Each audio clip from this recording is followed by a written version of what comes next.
Olá, voltamos com o nosso web jornalismo que acompanha com exclusividade dentro do jornalismo narrativo factual realístico o caso que investiga o assassinato do pastor Anderson do Carmo.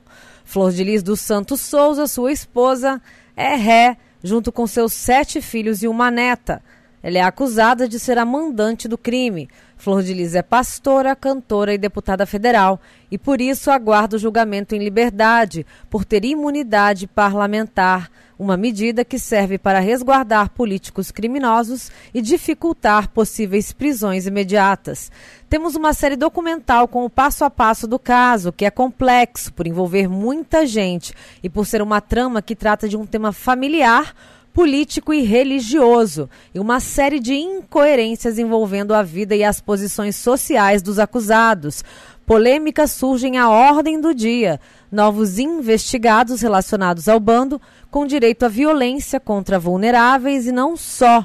Domínio psicológico, controvérsias e a cada dia o caso que ganhou os holofotes vem apresentando novas questões. Temos uma série documental com o passo a passo do caso que é complexo por envolver muita gente e por ser uma trama que trata de um tema familiar, político e religioso, com uma série de incoerências envolvendo a vida e as posições sociais dos acusados. Polêmicas surgem à ordem do dia, novos investigados relacionados ao bando também, com direito à violência contra vulneráveis e não só. Domínio psicológico, controvérsias e a cada dia o caso que ganhou os holofotes vem apresentando novas questões, entre as quais novos possíveis envolvidos, novos depoimentos vêm sendo anexados aos autos, outra possível cena do crime com mais participantes em loco e antagonistas justiceiros que parecem mais oportunistas do que lesados com a perda de um membro familiar. O fato é que nós viemos de um mundo que vem sendo revisto com o avanço da internet e por si da comunicação, mas que ainda carrega fortemente o peso da cultura que absorveu durante séculos. Parte desta doutrinação cultural ainda enxerga o ser humano com apenas 2 contrastes extremos, o de ser bom ou mal, ignorando assim suas nuances, o que é um mito romântico, onde os finais devem ser sempre felizes e onde os sofredores peregrinam dia e noite em um calvário para conquistar sua vaga no paraíso. E em prática não somos assim. Todos temos nuances dentro. Entre todo este contraste, todos temos o bem e o mal dentro. Alguns se voltam mais para um lado do que para o outro. E mesmo os perversos podem apresentar um código de ética. Nós, em maioria, acreditamos sermos bons ou maus, éticos ou corruptíveis, mas dê ao homem dinheiro e poder e saberás quem é. É uma frase sábia, conhecida e certeira. Quem não conhece exemplos? As circunstâncias de nossas vidas é que fazem a diferença em nós, e é a partir da conscientização delas é que deve vir a escolha, quando ela chegar. E então decidir continuar vítima delas ou buscar um modo de curar as feridas e dar um novo sentido a tudo. E se permitir uma nova trajetória de vida, sendo nós mesmos os protagonistas de nossa história. Por que deste texto? Porque a 4ª audiência de instrução, onde se finalizou a parte de acusação e deu início à defesa, começamos a conhecer a história de Carlos Ubiraci, o pastor Carlos, que ficou como presidente do Ministério Flor de Lis após a morte de Anderson e que foi preso por possível cumplicidade com o crime 1 ano e 2 meses após o fato em si. A audiência girou em torno deste réu praticamente.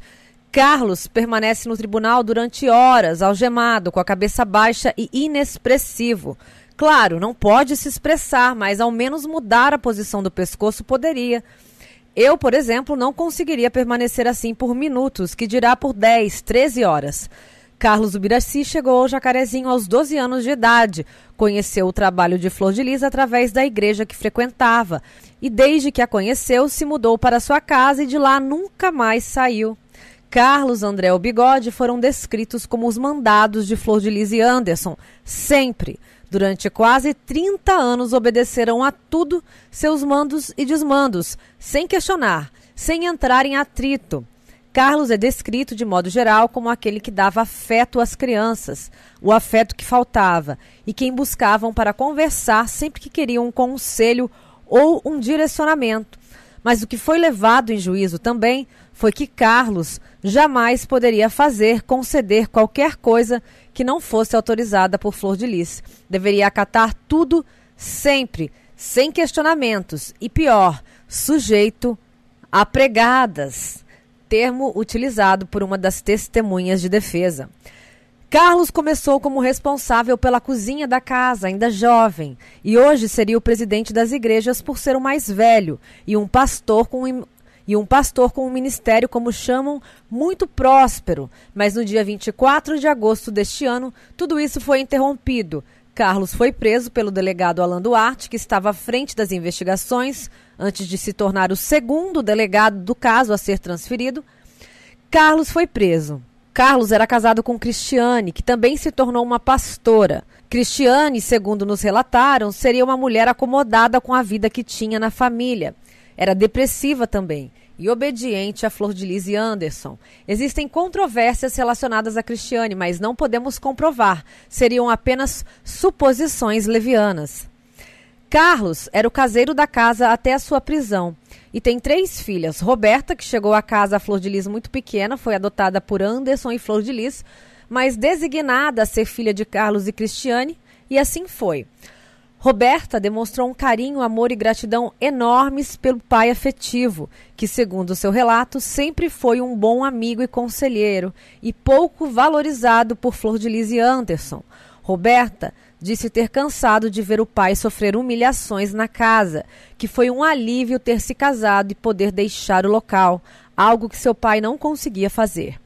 Diferente de sua família, que foi expulsa da casa de Flor de Lis após uma briga entre a neta biológica da deputada, Lohane, e Raquel Rangel, filha de Carlos, neta afetiva de Flor de Lis, Flor de Lis teria tomado as dores da neta biológica e expulsado a família de Carlos da casa. Em decorrência disso, Carlos trocou de advogado, recusando aquele que vinha o acompanhando desde então, contratado por Flor de Lis. Essa seria a primeira atitude extrema e individual que Carlos Ubiraci teria tomado ao longo desses 30 anos que esteve submetido aos desmandos de Flor de Lis e Anderson. E ainda assim, nos foi relatado que Carlos se sente em culpa. Por conta disso, sua filha Rebeca foi até a delegacia depor a favor do pai e sofreu ameaças, chegou a ser trancada no carro pela mãe, para que não fosse. Mas a moça começou a desconfiar da real intenção de Flor de Lis com os advogados dos filhos e chegou, segundo disse, a ser ameaçada pelo então advogado atual de seu pai, que lhe disse, segundo ela, com estas próprias palavras: seu pai vai pegar 40 anos de prisão. Flor de Lis também teria ligado para a garota tentando impedi-la, mas ela conseguiu chegar à delegacia e contou tudo o que sabia sobre o caso, do lado de quem vivia dentro da casa. Na audiência passada, a patroa de Lucas, Regiane Rabelo, disse em juízo e ter provas de que Cristiane, esposa de Carlos, havia confessado a uma ex-fiel da igreja de Flor de Lis, de nome Vivian, que Simone, Lohane e André também estariam na cena do crime em si, do fato consumado. A juíza chamou Cristiane para depor e ela negou que teria contado a Vivian tal coisa, pois disse não ter visto e que se dissesse que teria visto estaria mentindo, porque estava dormindo. A juíza então convocou as duas para uma acariação e foi onde pôde confrontar as versões. Vivian narrou com uma riqueza de detalhes como foi o dia em que Cristiane havia lhe contado, que ficou difícil de negar, mas Cristiane ainda assim negou, levando a magistrada a perder a paciência, e mesmo para ajudar seu marido, ela não cedeu. A juíza ainda perguntou se Cristiane estava sendo ameaçada, e ela disse que não. A juíza seguiu e perguntou se coisas podem ser ditas sem autorização de Flor de Lis, e ela respondeu, não. Após a acariação, foi ouvida Roberta, a filha mais velha do casal, que é casada e tem uma vida independente, como já dissemos no início. A moça prestou um depoimento emocionante, especialmente quando falava de Niel, Anderson do Carmo, por quem nutria muito carinho. O testemunho de Roberta virá em seguida a esta matéria. É importante lembrar que a ordem dos fatos não tem o objetivo de inocentar Carlos de um crime que ele possivelmente tinha conhecimento que pudesse acontecer, ao menos dos envenenamentos anteriores ao assassinato. Segundo o depoimento de Misael e Luana, ele sabia. Mas a humanização do ser humano e todas as nuances, ao nosso ver, enriquece o conteúdo dos fatos narrados. Em uma das frases de Roberta, esta mulher esclarecida, que parece ter estudado e conquistado sua independência, ela disse: "Eu sei que para vocês parece absurdo ouvirem nossa história, mas para nós não, porque foi a nossa vida." Esta frase define bem o texto inicial desta matéria. Cada um tem uma referência de vida, de família, de religião, de certo e errado. Além disso, existem também transtornos mentais. Tudo isso é interessante de se pensar antes de colocar cada personagem desta história do lado do bem ou do mal. Quando optamos por condenar com veemência e agressividade excessiva, não estaríamos fazendo uma escolha errada também? Por mais absurdo que pareça, a vida é uma incógnita, onde não temos certeza de nada. Não estou dizendo que fulano ou ciclano não seja culpado ou deva pagar. Muito pelo contrário, existem alguns que realmente parecem apresentar muito pouco ou quase nada de bom. Mas outros, porém, se olharmos cada personagem dessa história como único e tentássemos conhecer melhor cada uma delas, de repente esta saga se tornaria mais rica em sabedoria, especialmente por estarmos falando sempre de crianças. Crianças que foram criadas dentro deste universo paralelo, sem referências, apenas para obedecer, ou se obedece ou se paga, e caro. Mesmo assim, ali estão suas referências de amor familiar. Ainda assim, este modelo de vida foi o qual conheceram, no qual cresceram. Eu sei que pode parecer absurdo, mas pra gente não, pois era a nossa vida, disse Roberta. Roberta confirmou a existência de 2 cozinhas diferenciadas, mas até isso para ela era normal, pois sempre foi assim, disse a moça. Sobre o crime, Roberta, entre fortes pausas emocionais, disse: "Até hoje sobre o crime eu quero acreditar que tenha sido algo de momento e não planejado.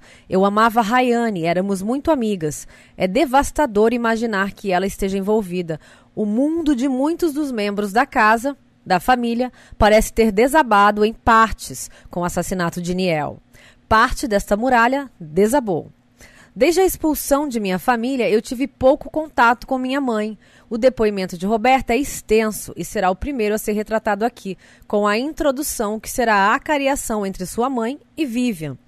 Roberta, quando questionada, disse que os biológicos de Flor de Lis não gostavam de Anderson, porque não queriam trabalhar. Roberta teve como primeiro emprego o de secretária do pastor na igreja. Ela, como todos os filhos e netos depoentes, expuseram as tentativas de Flor de Lis em contactá-los após o ocorrido, para evitar depoimentos em seu desfavor, e a deputada sempre deixava um advogado de prontidão na DH para auxiliar, digamos assim, os depoentes que pudessem surgir.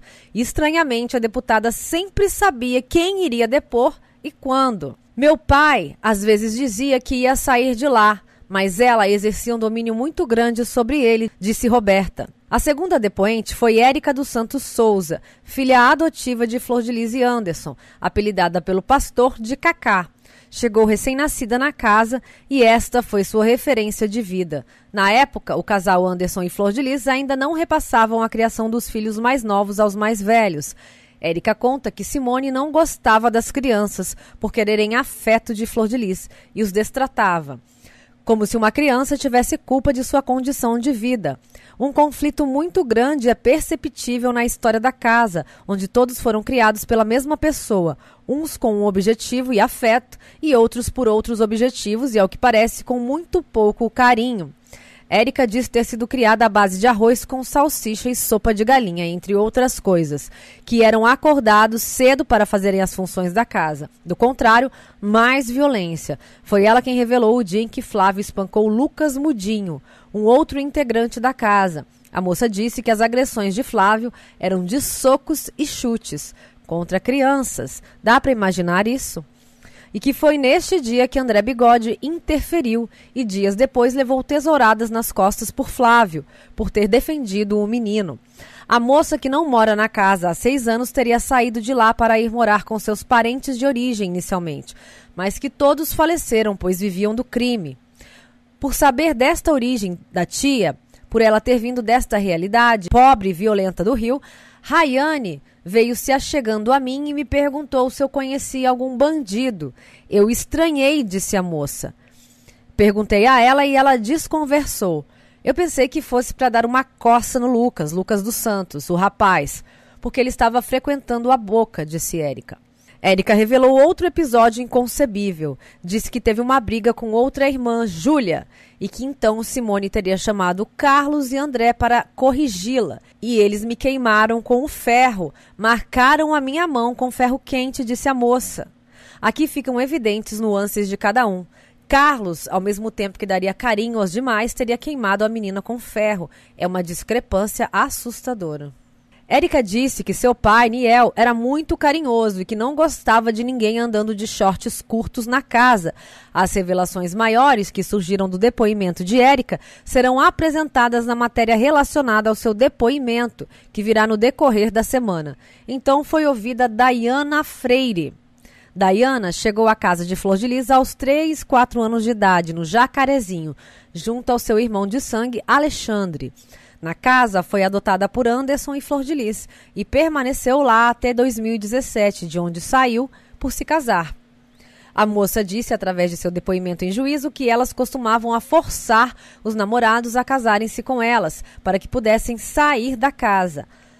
A moça relatou que no início era tudo normal, como qualquer família. Nós tínhamos todos o mesmo carinho. Até o momento em que o dinheiro começou a entrar com a MK, a gravadora de Flor de Lis. A partir daí, as pessoas teriam começado a mostrar sua verdadeira face, relatou Dayana, e os biológicos começaram a se diferenciar, ao ponto de nos perguntarmos por que isso teria acontecido nas nossas vidas. Flor de Lis nos destratava, dizia que não tínhamos o seu olhar sobre nós, porque éramos lixo, que não seríamos nada na vida, que nos restaria somente sermos putas. Uma criança, ouvindo isso, todos os dias, eu me desvalorizava muito e me sentia mesmo um lixo. Apesar de tudo, achávamos normal, pois éramos crianças, não conhecíamos outra vida. Hoje nós olhamos e dissemos, meu Deus, é o cúmulo o que vivemos. Foi através do depoimento de Dayana que se pôde ouvir a narrativa sobre as rachadinhas no gabinete de Misael. Dayana sempre trabalhou com finanças, também começou com Anderson na igreja. Depois do assassinato, me afastei de minha mãe. Lohane me ligou e me chamou de ingrata. Aí fui trabalhar com Misael, mas quis sair por não concordar com algumas práticas dele. Ele se tornou vereador e disse que me daria uma promoção, mas eu teria que passar metade de meu salário a eles, pois precisavam pagar dívidas da igreja que Misael havia feito em seu cartão. Aceitei no primeiro e no segundo mês, mas depois disse que queria sair, pois eles estavam fazendo o mesmo que teria levado à morte do meu pai. E Danielzinho, veio para cima de mim e disse que eu era igual a eles do lado de minha mãe Flor de Lis, e nunca mais falaram comigo. O depoimento de Dayana é extenso também. E então foi a vez de uma ex-pastora da igreja, Débora, que também foi cozinheira na casa da deputada por 6 meses. Ela disse que via práticas na casa que a estarreciam e relatou sobre a diferença de alimentação e que um dia pediu a Misael que gostaria de fazer algo diferente, vez ou outra, para as crianças. E ele disse que tudo bem e lhe deu um dinheiro para fazer um bolo de banana, mas que esta teria sido a primeira e a última vez que isso foi liberado. Em suas declarações, ela disse sobre o espancamento dos mais velhos, como Carlos e André, e que neste momento em que estava na casa, não tinha neinha ainda, Gilcinéia Teixeira, que está sendo investigada em um 3º inquérito, e que quando decidiu sair de lá, foi ameaçada por Anderson do Carmo, caso contasse alguma das práticas internas da casa por aí. Então foi encerrado o processo de acusação e foi dado início às audiências de defesa, começando pela defesa de Carlos Ubiraci, onde, através de seu advogado, foram requisitadas 5 testemunhas, entre elas 2 filhas do réu, uma ex-pastora da igreja ex-cozinheira da casa, e Júlia, irmã de Lucas dos Santos. Os testemunhos de Rebeca e Raquel foram fortes e determinantes. Através do testemunho de Raquel, uma nova investigada foi requerida pela juíza. Ela, Rafaela Oliveira, a quarta filha de Simone e André, quarta filha do ex-casal a ser investigada e quarta neta de Flor de Lis. Se na conclusão do terceiro inquérito os outros 3 filhos de Simone se tornarem réus e se juntarem com Rayane em regime fechado, Simone deixará seu 5º filho, um bebê, sob os cuidados de quem? A questão das crianças torna-se cada vez mais sensível. Rayane também deixou 2 crianças que estão com o pai e a avó paterna. Raquel e Rebeca, assim como outras depoentes do dia, estavam presentes na casa na noite do crime e puderam presenciar a dinâmica da casa momentos após a saída do corpo do local e denunciaram uma série de condutas estranhas e que podem custar caro para os filhos de Simone e André, os amados netos biológicos de Flor de Lis, Lohane, Ramon e Rafaela. Raquel chegou a interferir nas tentativas de Ramon de limpar a cena do crime, chegando a ameaçar o rapaz que se retirou, mas logo acredita-se tenha voltado para concluir o serviço. Rebeca tem 17 anos e é a filha mais nova do casal Carlos e Cristiane. Foi adotada pequena e é filha biológica de Michele, irmã da vítima, que também faleceu no percurso das investigações. Depoimentos são extensos, como dissemos, então o resumo se torna apenas uma síntese da audiência em questão, indicando diretamente aos depoimentos em si que sairão no decorrer dos próximos dias. Cada depoimento é uma reportagem, exige um fôlego extra da equipe e, portanto, será distribuído priorizando o tempo que tomarem para serem publicados da forma mais fiel aos fatos narrados possível. A tarde de depoimentos terminou com Júlia dos Santos Souza, irmã de Lucas, que provavelmente terá seu depoimento anulado, pois a juíza considerou que a ré não estaria em domínio de suas faculdades mentais. Parecia visivelmente alterada, dopada, chapada, algo do tipo. Não foi fácil estabelecer uma comunicação com a moça por parte da juíza, mas ainda assim a magistrada lhe deu um bom tempo, embora sem sucesso. A moça não reagiu, então a juíza pediu para que a moça voltasse quando estivesse normal, digamos assim. E o pior foi que parentes da moça que estavam ali disseram que a moça é assim normalmente, o que aponta para uma realidade ainda pior, que corroboram com nossas fontes seguras e bem resguardadas, de que Júlia, Lucas e suas irmãs poderiam ser limítrofes. O transtorno de personalidade limítrofe é caracterizado por um padrão generalizado de instabilidade em relacionamentos, autoimagem, humor e comportamento, bem como hipersensibilidade à possibilidade de rejeição e abandono, mas não podemos confirmar nada por motivos óbvios. O que nos resulta é que deveria ser aberta uma investigação paralela para o entendimento e ciência da condição mental da casa, de cada membro desta família, se ainda em contato com o núcleo ou não, até para entender a origem e real situação e acompanhamento mental de cada um. É uma situação difícil. As próprias depoentes, já independentes do clã, que depuseram, parecem carregar feridas ainda abertas relacionadas à insegurança, à carência e à ausência de estrutura emocional familiar saudável. Todos cresceram em um universo à parte, que foi criado por pessoas que tinham um objetivo, uma imaturidade ou ainda algum transtorno ou distúrbio mental, chegando a criar um mundo deles. A dimensão disso tudo só poderia ser entendida, na nossa opinião, se aberta uma investigação deste nível, o que provavelmente não irá acontecer. A notícia que circulou na imprensa nos últimos dias é de que o pai do pastor assassinado iria depor em favor de Flor de Lis. Ao que nos foi relatado, não passou de uma estratégia de fake news lançada pela defesa da deputada a fim de reverter em credibilidade para ela e não só todo esse burburinho.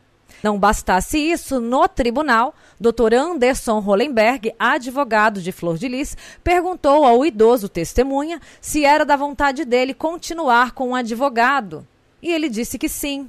Mas o advogado não estaria se aproveitando da simplicidade do depoente para tentar eliminar o assistente de acusação, ou seja, Ângelo Máximo. Dr. Jorge, o pai da vítima, atribuiu a Flor de Lis não só a liderança e orquestração do crime, mas também tentativas de envenenamentos anteriores. Gostaríamos também de agradecer ao Dr. Jorge o carinho com o qual recebeu nossa equipe. Dr. Ângelo Máximo atendeu a coletiva na saída da audiência e falou sobre os depoimentos e soltou mais uma exclusiva para a imprensa e fez uma declaração inusitada. Dr. Ângelo pediu à juíza para que fossem compartilhadas as provas, os depoimentos de acusação com o Conselho de Ética na Câmara dos Deputados, o que já foi deferido pela juíza. Agora, mais uma prova nas mãos do Conselho de Ética, que até o momento não se manifestou sobre a votação para a quebra de decoro da deputada, alegando estar em uma pandemia. Porque nós não estamos. Já a revelação inusitada foi que a pastora, psicóloga e jogadora de vôlei Paula Barros estaria dormindo na casa com Flor de Lis, na mesma cama.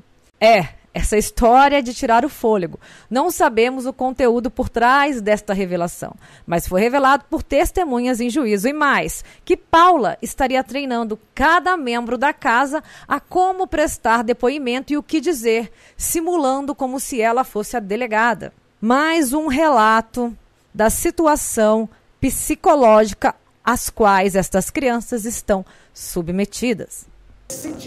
No sentido de tentar contrariar o depoimento da senhora Regiane. Muito obrigado. Obrigada. Só confirmando o nome do Meu nome é Ângelo Máximo. Eu sou assistente de acusação. Tá? Ô doutor, na sua opinião, qual foi o depoimento? O depoimento mais concludente e esclarecedor foi o depoimento da Rebeca, de 17 anos.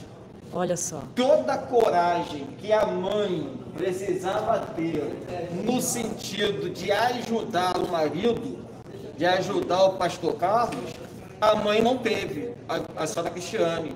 E a Rebeca foi esclarecedora em muitos detalhes obscuros no curso da instrução criminal. Tanto ela quanto a Raquel, que são testemunhas do Carlos. E a Roberta, que são testemunhas do Carlos, que trouxeram elementos grandiosos ao curso da instrução, que ajudou a materializar ainda mais a prova de acusação em desfavor da deputada, provando a autoria de mando dela no crime de homicídio em desfavor do pastor, tampouco envenenamento, provas estas que a assistência de acusação agora pediu para ser compartilhada com o Conselho de Ética da Câmara dos Deputados e que foi deferida. Acabando a bateria. Ou seja, toda essa prova de acusação, ela está sendo, no máximo na segunda-feira, encaminhada ao Conselho de Ética da Câmara dos Deputados para instruir o processo de quebra de decoro parlamentar. Esse depoimento da menor a gente não pôde acompanhar. O que foi tão esclarecedor em relação ao caso em si? Porque a gente ouviu relatos de rachadinha. Está acabando a bateria, gente. Depois só na câmera mesmo. Câmera. A gente não pôde acompanhar.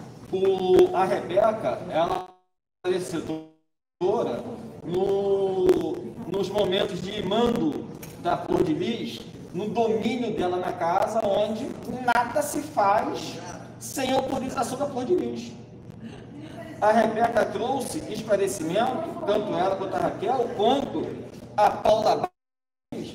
Na verdade, ela reside em algumas oportunidades na casa da Flor de Lis, dormindo na mesma cama que a Flor de Lis e treinando as pessoas a prestarem depoimento, ela se passando como delegada. No caso, ela, a Paula Barros. Simulando. No curso da instrução como psicóloga. Só que, em tese, para mim, ela não exerce atividade psicóloga, segundo os depoimentos prestados por Raquel e Rebeca, que narraram esses treinamentos que ela fazia para levar as pessoas a depor em delegacia. Ô, doutor, e a que o senhor atribui a negativa da Cristiane na cariação? Ela ter ido contra as filhas dela? Delas. Medo do quê? Ela tem medo de alguma represália, no mínimo. Mesmo diante de tanta exposição assim? Exatamente. A ponto dela desmentir a Vivian, querer desmentir a Vivian na criação, mas a Vívia foi tão contundente que Vívia manteve o poder, o que foi confirmado com uma das filhas. Ou seja, foram 3 filhas, Regiane e Vívia, contra o depoimento dela. Contra o depoimento dela, e ambas afirmando a situação que foi objeto da criação. Obrigada. Obrigado, doutor. Nada, que é isso. E eu me despeço deste resumo com uma frase que o ator Flávio Miliaccio nos deixou quando resolveu dar cabo de sua vida através de uma carta no início da pandemia.